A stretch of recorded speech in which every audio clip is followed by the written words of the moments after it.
welcome to Kaplan Real Estate. This is Learn National. My name is Howard Harris. I'll be with you for the next hour and a half or a little bit less, depends on how many questions you all have. Tonight, we're going to be talking about the second half of contracts. I want to let you know, if you are in a state that counts how long you're physically working on your computer to qualify for the Kaplan final exam, these hours do not count. These are completely supplemental. They're not a mandatory part. But at Kaplan, we do believe that for many, many students, having live interaction, having the ability to ask us questions that you have live is an important tool for your educational experience. So we added these, even though the states say you don't need them. We've added them for you. And we hope you're going to find them beneficial and keep coming to them. Now, you may or may not have gotten to contracts yet, and that's fine. If you haven't gotten to contracts, this is going to be a preview. Contracts is one of those ones you're probably going to be able to get most of what we're talking about this evening. But if there's things you don't understand because you haven't read them yet, that's fine. Because as a preview, the idea is the terms are going to be exposed to you. The concepts are exposed to you. And when you get to them, they should make your learning of them much, much, much easier. For many of you, this may be a review. You've already done contracts, but maybe you did it a month ago or something, and you want to refresh your memory. Or maybe you finished all your classes and you're waiting for your state or national exams, and this is just a way to keep things fresh in your mind. So time-wise, come early, come often. As long as you're enrolled as a Kaplan student, you have access to these sessions. All right, so in the first session, you talked about contracts generically. Here, we're going to be talking about a specific type of contract, an option contract. This is a very unusual contract. If you're in commercial, you'll probably see a lot of it. Residential, maybe not as much, but you need to understand what an option contract is. Let me give you an example of it. That's the best way, I think, to begin. You own a couple hundred acres of raw land. I'm a developer. I'm interested in maybe buying your raw land so I could subdivide it and build 500 houses. The problem is that you want 2 million. Okay, I believe your land's worth 2 million, but I'm going to spend a year and a half, $100,000 trying to get what are called the entitlements, the subdivision of the land, access to water, to sewer, to infrastructure. And if I can't get all of the entitlements, or if I get all the entitlements and something happens to the market, I'm not interested. So I want a contingency. I want to tie up your land, but I want to have a contingency where I can bail. You own that land, and you're going, why would I tie it up? And you don't even know if you're going to buy it or not. And you can just bail, and I end up with nothing. From my perspective, I say, well, why do I commit to it, and then I can't build what I want to build, in which case it's useless to me. So we come to a compromise, and the compromise is the option agreement. You promise to sell me the land for $2 million anytime I want within the next 2 years. It's an irrevocable promise. You can't change your mind. I pay you for that promise, 100 grand, whatever we negotiate. Now, you as the seller must sell if I ever say I want to buy. But as the buyer, I don't have to buy. That's an option contract. Now, there's only one promise that was made. The seller promised to sell. Somebody who was in contracts one, what type of contract is it where there's only one promise? What type of contract is it? Open listing. No, an open listing is another example, but unilateral is what I'm looking for. Unilateral. But again, an option, an open listing is a unilateral contract, but unilateral is the big answer. So an option agreement is a unilateral contract. The only promise that was made was the promise from the seller. I will sell. Now, let's say that everything goes wonderfully. And a year and a half from now, I've got everything I need. It looks good. Okay, can everybody else hear? Yes. Okay, good. I'll tell Brianna.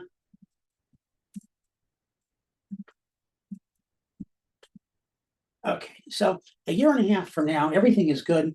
I decide I want to buy. It looks like it's a wonderful deal for me. So I do what's called exercising the option.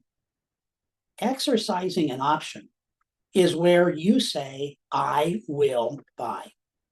Because up until then, I did not say I will buy.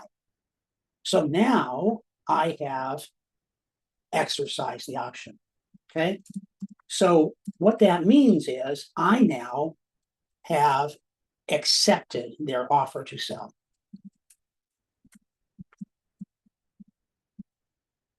Okay. So earlier, a year and a half ago, the seller says, I promise to sell. When I exercise the option, I say I promise to buy.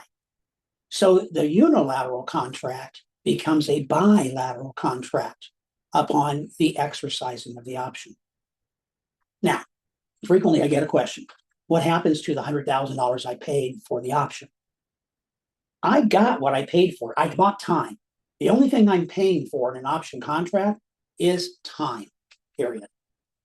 I got the time. When we negotiate the option, we negotiate up front. Does the 100,000 apply to the 2 million, or is the 100,000 in addition to? That's all depending on our negotiation. Tiffany, did you have a question? I do. What happens in the meantime for that year that we're using as an example? Like, does the owner just sit on it? Yes. As a general rule, the owner just sits on it. They got $100,000 from me, and they're happy that for a year, year and a half, whatever the option time is, they're happy. Now, could they sell the property? Potentially, yes. But I have recorded my option agreement. Whoever buys that property has to honor my option agreement. So if my option agreement says that I can buy that property anytime I want for 2 million, it's not likely a sane buyer is going to give that seller more than 2 million, or probably even 2 million, because I can come in and say, okay, it's mine, here's the 2 million. So if you really, really, really need to sell it, you need that money, giving an option is probably not the best thing. Marie, did you have a question? Okay, so the option agreement puts all the power in the potential buyer's hand, because the potential buyer can say yes or no, but the seller must sell if the potential buyer says yes. Now, you can do residential options. They're not common. A lease option type situation. Those are more common commercially. This is me speaking. This is not Kaplan, and this is nothing on your exam. Residential options scare me because a lot of times the owner of the property is much more sophisticated than a residential buyer, and a lot of residential options or lease options unfairly take advantage of that person who thinks they want to buy. So I'd be very careful and make sure you get legal help on those. The shortest and easiest way that I could sum up an option agreement: the potential buyer buys from the seller an irrevocable offer. Seller gives the buyer an offer, and they can't change their mind for a specific period of time. So the seller must sell if the buyer decides to buy. Because remember, most offers are revocable. As long as you revoke an offer before it's accepted, in most cases, that's fine. The option, you're paying for the irrevocability of that offer for a specific period of time. Not sure how much shorter that was, Mary, but if you have specific questions there, let me know. You're welcome. So a lot of what we're doing residentially, we're doing electronically, because chances are there's forms that are reasonably accepted residentially. And those forms you have electronically. Electronic signatures are legally acceptable. So be familiar with these. If somebody can help with Yolandria's question on the PDF, what slide number is this? 43. Thank you very much, Alicia. So be familiar with how the electronic signatures work and make sure your documents are available electronically. Almost all of our contractual documents are available electronically. If you look at things that aren't, the actual deed that you're going to need to close it, wills are not, those are things that are not available electronically. But when we're creating the contract, we're not doing the deed. That's at the very end for escrow or attorneys.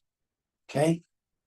When you say the last part of the option, very succinctly, and if you have questions after this on options, let's wait till the end and remind me. When you're buying an option, you are paying for, as the potential buyer, you're paying for an irrevocable offer from the seller, offering to sell you the property at a given price for a specific period of time. So you're buying time during which you can determine whether or not you can and want to buy that property. So you're buying an irrevocable offer for a set period of time. Okay, a contract that you hope to see a whole lot of, and that's a purchase contract, right? You want to see a lot of these because when purchase contracts end, hopefully they're going to end with the closing of the sale. And hopefully the closing of the sale is going to result in a commission getting sent to your account. That's why you're here, right? So yeah, you want to see a whole lot of purchase contracts. So the purchase contract is the contract between the seller and the buyer. Clearly, it's going to state, what are you buying? What are you selling? What is the price? What are the terms? All of these things must be involved in there. We have to have a complete picture of the entire transaction. Now, in some states, you may use an escrow to facilitate the sale, and sometimes all of that will be spelled out in the contract. If you're using an escrow who's paying for inspections, repairs, all of these things.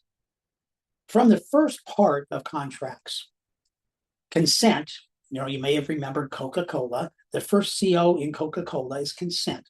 3 steps: offer, acceptance, and communication of the acceptance. All 3 things must happen before we have a contract, before we have an agreement. And we need to have our real estate contracts in writing. So all of these steps need to be in writing. By the way, what common law rule, which has in many states become statutory, requires almost all real estate contracts to be in writing? What rule requires almost all real estate contracts to be in writing?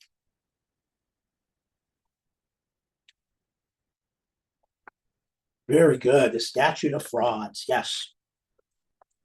Excellent. So offer, acceptance, and communication of acceptance. And what I really want you to remember is the contract. Let's say that I give you an offer. You accept the offer and you sign the contract. Remember, your signature on that contract did not create the contract. You're telling me that you signed the contract. That is what creates the communication. The good news is if you use an electronic software, they instantly, as soon as you electronically sign it, will notify me it's been signed. But if you're not doing it electronically, you want to make sure you tell the other side this has been signed. All right. What happens with the contract once we have it? The idea of creating a contract is I want an agreement, but more than wanting an agreement, I want to make sure you're going to follow through with what you said. Otherwise I do it with a handshake. So the concept here is I want a legally enforceable agreement. If you change your mind, or if you do something you're not supposed to do based on the contract, we want to be able to go to court. I can't go to court unless I have a legally enforceable contract. Well, I could go to court, but it would be thrown out. Legally enforceable contract, hence I want it in writing. Statute of fraud says I had to have it in writing. Now, what happens if I have it in writing, you don't do it? Now I'm going to go to court. If you have no legal reason for your actions, you have breached the contract. Breaching the contract is violating a term with no legal reason to violate the term. Therefore, I have what are called remedies. Remedies are actions a court could take to say, yeah, you did something wrong. Because you did something wrong, this or this or this is going to happen. Maybe I can cancel the whole contract and just say, forget it, rescind it, just put everybody back exactly the way we were. Rescission is sort of like a time machine. Okay, I can sue you for damages. Maybe I can sue you for specific performance. We're going to go into more of these right here. So rescission, we're not only canceling the contract, but we're going back in time and putting everybody back the way or as close as they can get before they even entered into the contract. Returning monies, anything that can't got transferred from one person to another, that would be rescission. A lot of times, we just want money. You cost me money. The fact that you canceled this contract with no legal reason, you cost me money. I lost another sale. I spent money doing this, that, or the other thing. That is called monetary damages. You cost me money. I want you to reimburse me for what I cost.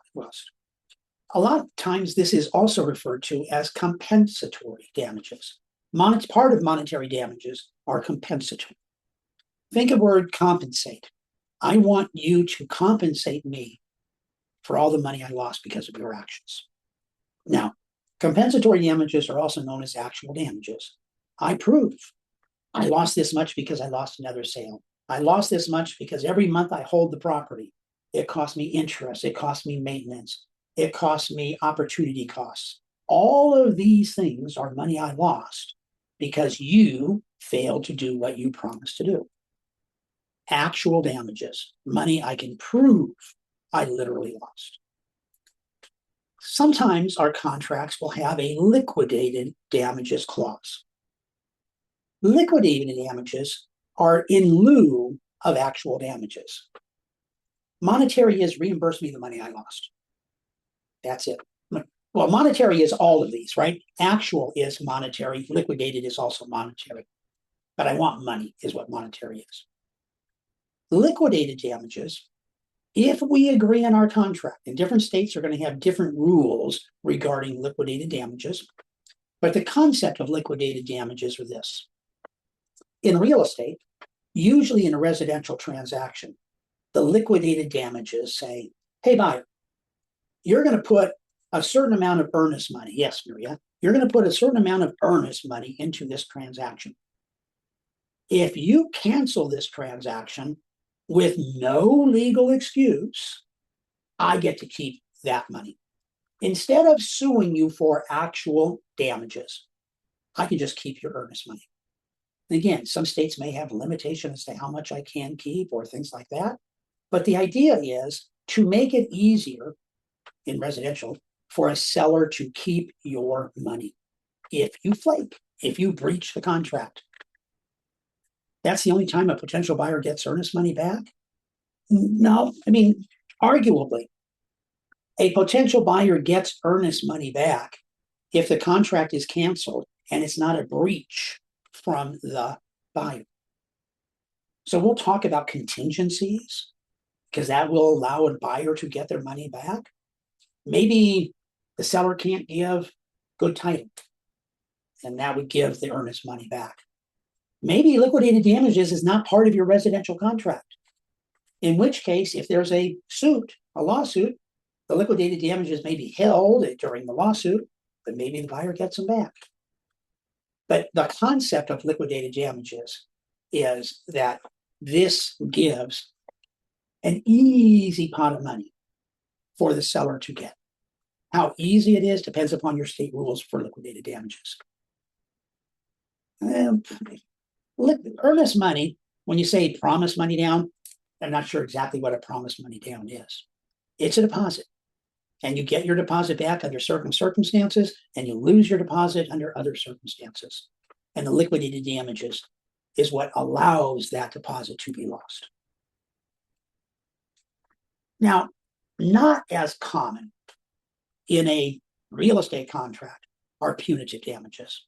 Another name for punitive damages are exemplary damages. You've got to be really bad for a court to give punitive damages against you.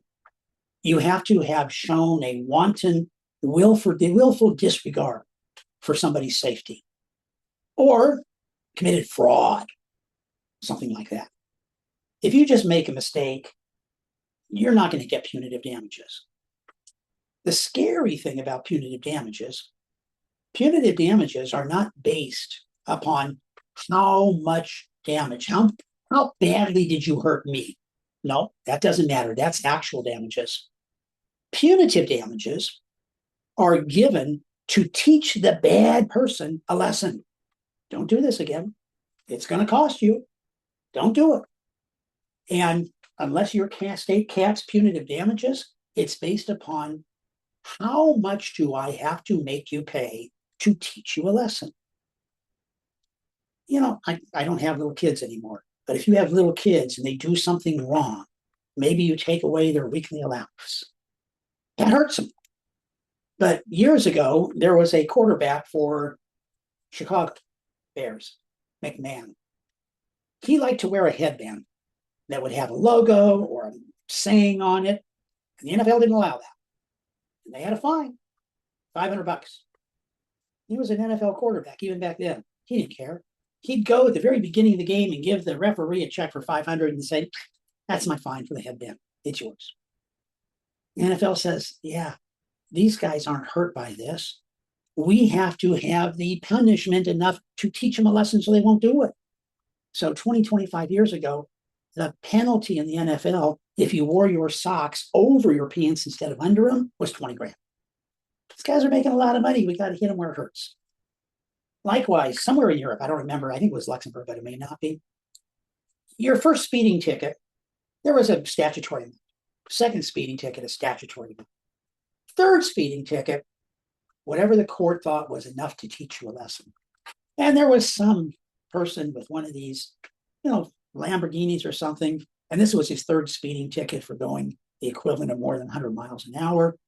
And the court says, based on your income, based on your assets, yeah, in order to teach you a lesson and stop you from speeding, your fine's equivalent of like $750,000. I think if our courts were issuing $750,000 speeding tickets, most people would slow down. So punitive damages are to teach you a lesson. But again, not real common. You've got to be committing fraud, more or less, for a real estate contract. A remedy that is semi-unique to real estate is something called specific performance. This is available when you're selling something that is unique. And by law, all real estate is unique. In other words, I could say the seller backed out of the contract. I don't want money because they could give me all the money in the world, but that property is really what I want. Money doesn't replace that particular unique property. So what I want is I don't want monetary damages. I want specific performance. Court, I want you to order the sale of the property to me on the terms. Usually this is only a remedy you'll see used by a buyer. Very rarely can a seller force a buyer to buy. This is where the buyer forces the seller to sell. You agreed 6 weeks ago to sell me this home for $1 million. And now, 2 weeks before we're supposed to close the transaction, somebody offers you $1.3 million, and you come to me and say, "Sorry, I changed my mind. I'm not selling it to you." And I say, "Wait a minute, we have a deal." "Sorry, I changed my mind. Here's your money back. Go find something else." I don't want to find something else. I want this property. So I go to court and I file a lawsuit for specific performance. I don't want money. I want you to sell me the home. Now, when I say I don't want money as my main remedy. I'm going to also ask for attorney fees and costs. But the primary remedy I'm asking for is perform what you promised, specific performance. This is a really, really big hammer that a buyer potentially has if a seller backs out of a transaction. So those are remedies. How can we terminate a contract? Well, the best way to terminate the contract is let it finish. Go ahead and complete it. And then there's nothing left to do. The contract is over. But what if it doesn't get there? And if you don't follow the terms, now you can waive any term if you want to. You can say, okay, they didn't do this or this, but you know what? I'm going to ignore that. You can do that. You don't have to follow things to the letter of the law. But if they don't terminate, and your state or your local conduct, normally just this is how we normally do it, may be different. Typically, you're going to give notice to the other side. You didn't do what you promised to do. Fix it. If you don't fix it, then this is what's going to end up happening. But typically, you're always going to give notice of an issue before you then trigger a remedy that's there. Now, it's also possible that both sides can agree. Remember, you and I created a contract. We can at any time amend that contract. That amendment can change terms, it can change times. That amendment can also cancel the entire contract if we agree. And that's another way of terminating the agreement.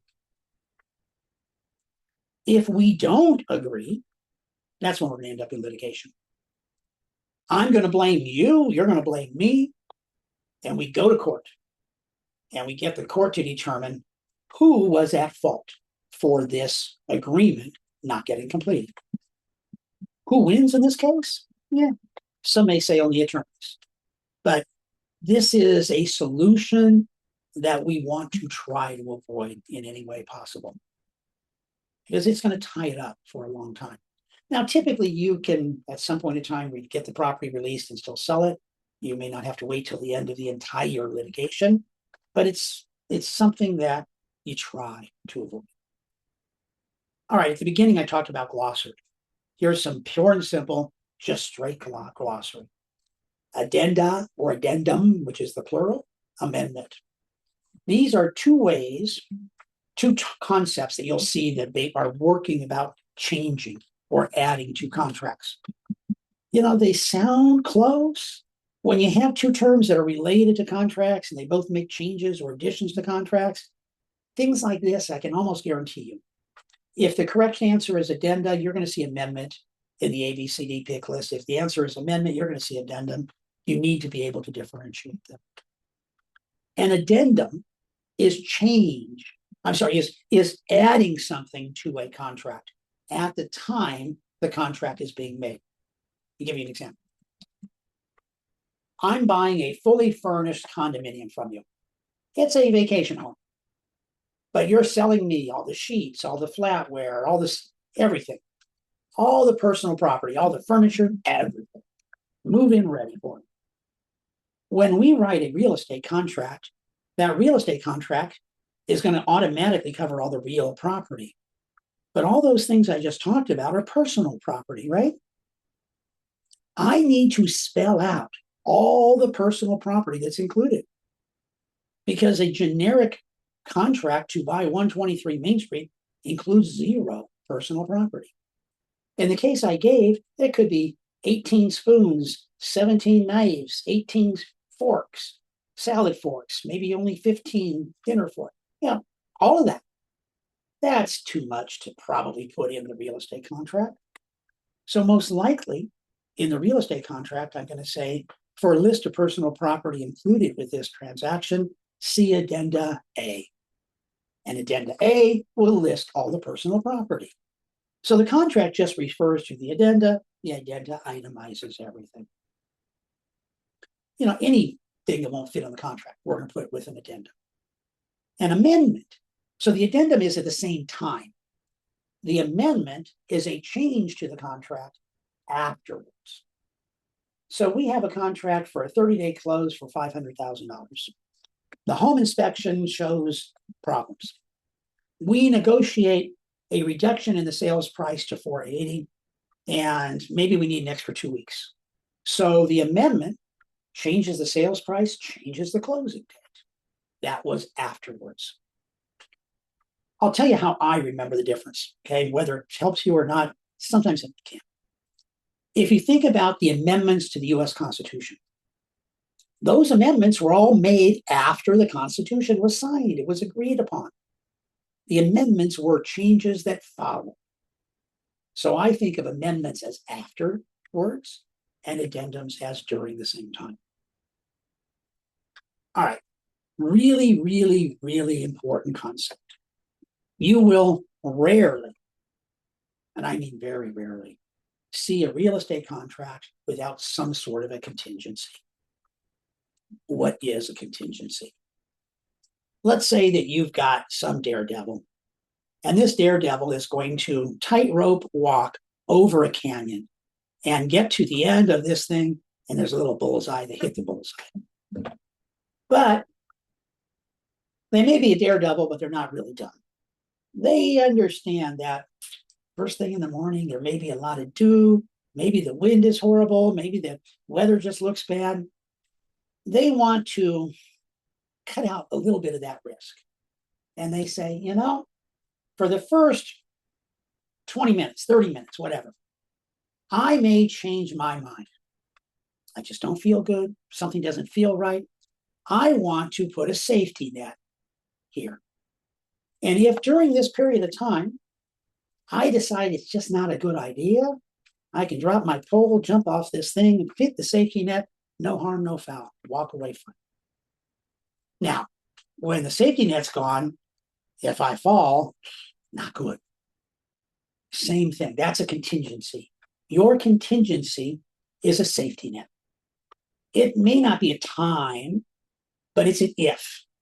If the appraisal doesn't come in, if I don't get my loan. Most contingencies are for the benefit of the buyer, but the seller says, if I can't find a replacement home, then I'm not going to sell, contingent upon me buying that home. So either side could put in safety nets, but the safety nets are spelled out. If this happens, or if this doesn't happen, my safety net stops me from getting hurt. So when we were talking about liquidated damages or breach, one of the things I specifically said, if you cancel the contract with no legal excuse. If you have a contingency and the contingency fails, that's a legal excuse for you exiting the contract. You were worried about that when you created the contract. If that fear becomes a reality, that's not a breach of contract. If I'm a buyer and I have I have an appraisal contingency, and if the appraisal doesn't come in at my purchase price, then the contingency failed. I now have the choice.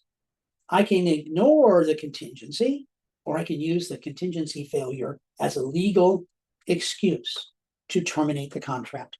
No harm, no foul. We can define, Maria says, we can define a contingency as a condition or term that helps either the buyer or seller to satisfy the transaction sale. Yes, but I think a better way to define it is a condition that must happen, or else the buyer or the seller may legally terminate the contract. Okay? Because tying it to termination, as opposed to tying it to satisfaction, is really the key. The contingency allows me to terminate the contract legally. No breach. That is the key for a contingency. So if you go think back to the option that where I talked about, and I was the developer, if I had an 18-month contingency that if I don't get my entitlements or the economy turns bad, I can cancel, then I've got an easy out. And that's why the seller just wouldn't want to give me an 18-month contingency, because then they kept the property off the market for 18 months. One of the things you need to do if a buyer offers you a contract with a contingency is there a reasonable likelihood that the contingency will be satisfied? So what if your buyer is asking for a finance contingency? What might give you a little bit of satisfaction that there's a reasonable opportunity, reasonable likelihood that the buyer's going to get their loan? Pre-approval letter, exactly. If a buyer has a pre-approval letter, they've already gone to a lender, the lender's run a credit report, lender's done a verification of deposit, verification of employment. They've done the basic underlying check of a buyer. Doesn't mean that they're going to get approved, but it's a whole lot more comfortable for me. Now, in most of your contracts, if I want a finance contingency, I'm going to spell out, I'm going to be getting, or I want to get, or else it's part of my contingency, I will get an 80% loan approval for a 30-year loan at 2%. Would you give me that contingency if I had a pre-approval letter, an 80% loan to value at 30-year loan at 2%? Would you give me that contingency? Yes, no. No idea. Really? I would never give somebody that contingency. Yeah. I mean, what is the likelihood I'm going to get approved for a 2% loan? It's not going to happen. Not in today's economy. Not even when the interest rates were way, way, way down. I think the lowest I heard was 2.5. That contingency is almost guaranteed to fail. In which case, as a seller, if I give you that contingency, I'm giving you an opportunity to cancel the transaction for no reason whatsoever, because the contingency is going to fail. And that means you've got the right to say no. I want to make sure that your contingency has a reasonable chance of success. If you are a buyer and you want a contingency that you want to sell your home first, okay, I want to know that your home is already on the market, how long it's been on the market. I want to know that your home is reasonably priced. Okay. So all of those things are going to make part of my answer whether I want it or not. I want a contingency to be reasonably likely. So Maria says, could you please explain about a lien holder contingency? Oops, you just scrolled by the rest of it. I read in the book, but that book only defined the one word short sale. Okay. A lien holder contingency is a short sale. The short sale concept is there's not enough money produced from the sale to pay off the loan. Not enough money to pay off the loan. So I can't agree to the sale unless the lender looks at that sale and says they will agree to a short sale. Okay, afterwards, if you want more explanation of a short sale, I'll give that to you. But when I agree to a contract with a buyer, that agreement is contingent upon the lender agreeing how they will get their money, when they will get their money, what money they will get, because I need to release their mortgage or deed of trust, or else I can't do the sale. But if you want more explanation of the short sale at the very end, ask it, okay? Because that's really finance, but I'm happy to go into more detail. So Jessica says, like, I will buy a new home contingent, I sell mine, and we'll use the money for the down payment. Exactly. You have to sell your home first. But in your scenario, if I'm the developer, I don't want to hold that home for you unless I strongly believe that it's likely you're going to sell your home. If you're in a market where your home is overpriced and I don't think you're going to sell it, yeah, I don't want that contingency. If your home's not even on the market yet, that's hard for me. So contingencies, it's an if. I'm worried about something, and if that something happens or doesn't happen, depending upon what it is, then I don't want to complete the transaction. That's a contingency. And almost all real estate contracts have it. You know, at a very minimum, your contract is most likely going to be contingent upon approval of the condition of title, whether it's an abstract from an attorney or a preliminary title report from a title insurance company. If you, as the seller, can't prove to me that you have clean title, yeah, I don't want to buy a problem with title problems. So that's almost always a contingency that's built into there. But they can be flexible in those. Jessica, hold that question until the very end, because that's a question about agency. Happy to help you with that, but at the very end, remind me. When I ask you to do these at the end, I'm not going to remember them. I'm focusing on what I'm doing. So if I forget your question, please remember to ask me again at the end. Here's a question I will ask you because it's right here on the screen. And when I ask these questions, you're going to see a poll pop up. If the poll's in the way for you to see the question, A, you can close the poll and just answer in chat, or B, if you click on the header, you can move that window. Okay? A buyer who terminates a contract due to the failure of a contingency, A, is in breach and will forfeit their deposit. B, is not in breach and will not forfeit the deposit. C, has no impact on the contract. Or D, is in breach and will not forfeit the contract. All right. The vast majority of you are saying B, and that is correct. That is the purpose of a contingency. It gives you that safety net. And the safety net means you are not in breach. And the only time you forfeit that deposit is if you are in breach. So the answer is B. Now, a good thing to do if you're not sure. A and B are the exact opposite. Yes, you're in breach, or no, you're not in breach. There's a good likelihood that when the two answers are the exact opposite, one or the other is the correct answer. So here, yes, the purpose of the contingency is to protect you from a claim of breach. Counteroffers. What is a counteroffer? First of all, I want to make sure you understand offer or and offeree. Normally, the first offer is made by the buyer. When you list the property for sale, it is not an offer to sell. It's a request for proposal. Give me offers. This is what I think it's worth. So the buyer typically makes the first offer. They're the or and they're the E. You can, with no qualifications, say, I will buy it on those terms. That's an acceptance. Or you can just say, no. Seller says, no, not going to do it. And the seller just turns and walks away. A rejection terminates an offer. Now, what you can also do is say, yeah, I'm not going to accept your offer, but I'll tell you what, this is what I'll do. So for example, we have the buyer makes an offer of $500,000.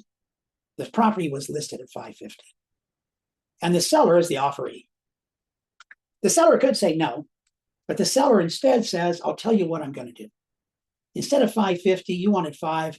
I'll say, I still want to talk. Let's do $540,000. So now the seller became the or.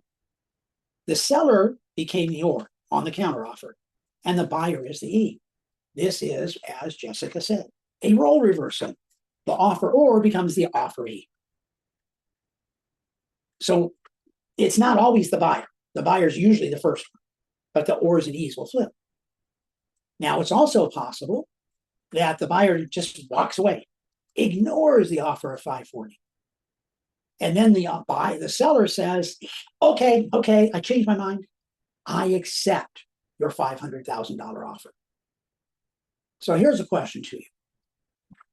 The seller counteroffered $540,000, and the buyer just walks away. Can the seller run down the street and get the buyer, say, I changed my mind, I'll take your $500,000, we have a deal? Do they now have a deal at $500,000? Yes or no? Do they now have a deal at $500,000? The answer is no.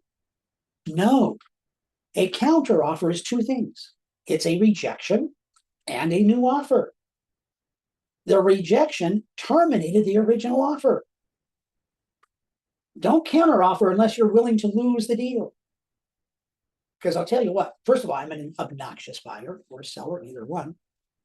If you did that to me, I give you a ridiculous offer, and you counteroffer, and I just walk away. And then you say, okay, I changed my mind, I'll take your offer. I said, but my offer's not on the table anymore. So I offered you $500 and you said no. Best I'll do now is $475. Take it or leave it. And if you say no again and change your mind again, next time it's going to be $450. That's what I'm going to do if you chase me down and change your mind. Don't counteroffer unless you're willing to lose that transaction. Now let's look at great times. You put the property on sale and you have 5 offers in the first week, first couple of days. What do you do with these? Well, let's say an offer comes in at 10, another one comes in at noon, another offer comes in at 3. Chances are when I get the first offer, I set up an appointment with you to sit down and talk to you. I don't want to tell you the offers over the phone. Because if you hear the price and you don't hear all the other terms, you may get the wrong impression. Okay? But I need to present all of these offers to the seller. I present them all. and then say, seller, here's your options. You can accept one, you can negotiate and counteroffer with all of them. Tell me what you want to do. But I give you all of them. And if one of the offers is from my buyer, I don't favor that one. That would be a dual agency, and some states allow it. You don't favor them. All right, a lease contract. Again, what we're doing is we are giving possessory interest to somebody. At the very beginning, many of you correctly answered, having things in writing is necessitated by the statute of frauds.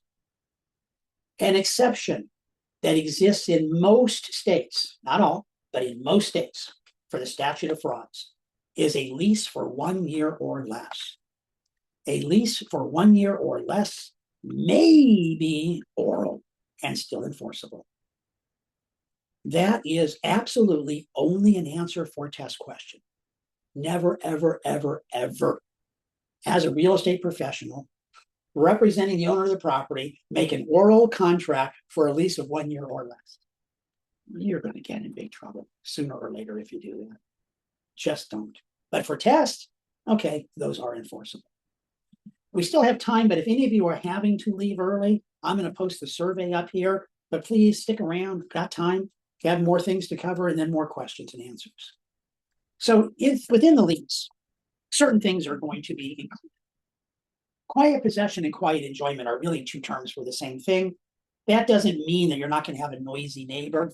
It means nobody is going to claim that you shouldn't be there, that you don't have the legal right to be a tenant. Quiet deals with the rights you have as a tenant.